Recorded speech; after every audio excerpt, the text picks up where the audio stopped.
cuekin aja. Pertanyaannya tolong jangan yang susah-susah. Soal pilkada, penghitungan pilkada serentak nih kan di berbagai daerah, Kim.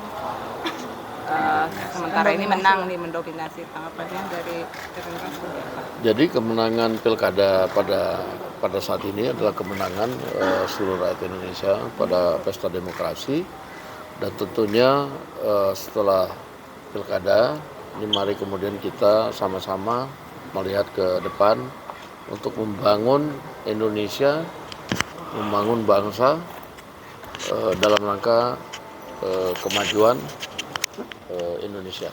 Demikian.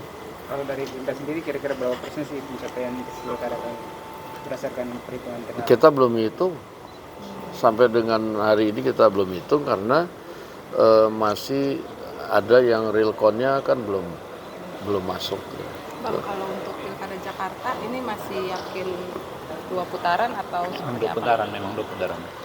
Ya, jadi kalau pilkada Jakarta kami juga sedang menunggu perhitungan real count dari KPU, walaupun kemudian di internal sudah diumumkan oleh ketua tim dari Paslon Ridho, Pak Riza Patria sudah mengumumkan bahwa menurut perhitungan internal yang dihitung itu kemungkinan besar akan terjadi 2 putaran. Demikian. Pak, kalau untuk 2 putaran ini nanti untuk di Jakarta bagaimana, ada strategi khusus lagi nggak untuk bisa memenangkan, karena kan akan berebut suara juga kan? Ya, saya pikir strategi-strategi itu akan dirumuskan apabila ada 2 putaran itu oleh tim pemenangan yang tentunya setelah mengevaluasi hasil-hasil kerja pada saat kemarin, saya pikir demikian.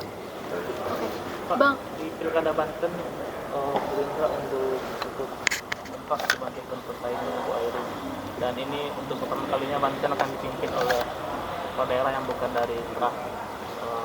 Itu gimana tanggapannya?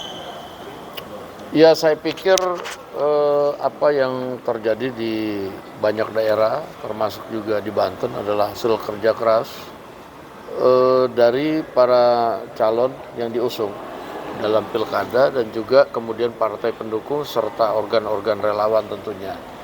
Dan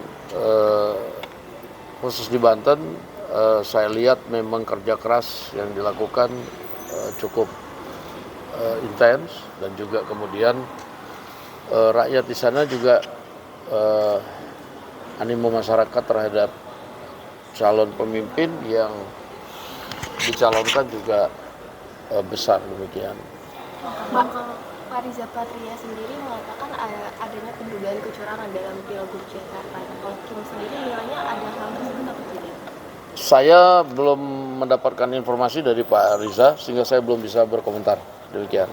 Bang, kalau soal PPN 12% ini kan katanya akan diundur. Tanggapannya dong soal mau bagi-bagi bansos dulu sebelum PPN 12% ini. Saya jadi belum dapat, kami belum mendapatkan kemudian informasi terakhir dari pemerintah tentang bagaimana secara resmi PPN yang 12%, dan juga kemudian langkah-langkah yang akan diambil sebelum atau sesudah bila itu kemudian jadi naik. Sehingga menurut saya pengumuman resmi itu akan datang dari pemerintah, sehingga nanti kita tunggu saja dan jawaban-jawabannya akan menunggu setelah kemudian ada sikap resmi dari pemerintah. Demikian. Bang, soal dugaan tanggapannya terkait dugaan pengerahan aparat negara di Pilgub Jateng untuk pemenangan. Itu gimana tanggapannya? Jadi saya pikir apa yang disampaikan tadi dan juga kemudian ada di beberapa media mungkin akan bisa dibuktikan apabila kemudian ada pelaporan ke Bawaslu, ke Gakumdu, nanti kita akan lihat bagaimana prosesnya. Demikian. Bang, soal terkait persentase jumlah pemilih ini menurun dibandingkan 2017, terutama di Pilkada Jakarta. Ada catatan nggak dari Gerindra terkait menurunnya? Iya, kami lagi evaluasi tentang partisipasi pemilih ya, terutama di Jakarta yang mengalami penurunan. Di beberapa daerah sih memang karena cuaca, terutama ada terjadi hujan lebat dan lain-lain sehingga partisipasi pemilih turun. Seperti di Batam kami monitor, Kepri misalnya gitu, itu hujan lebat sekali. Tapi kalau di DKI kami sedang evaluasi dan sedang dikaji. Demikian. Asik. Batas kemungkinan yang terakhir yang soal PPN 12% itu, jadi apakah Lever sendiri ada kajian untuk mungkin menunda atau membatalkan sementara soal kenaikan BBM? Ya, kami memang mengikuti bahwa apa yang sudah diputuskan melalui undang-undang pada tahun 2022 dan pada saat ini sudah berjalan, sedang dikaji apakah kemudian situasi yang ada sekarang itu dapat dijalankan.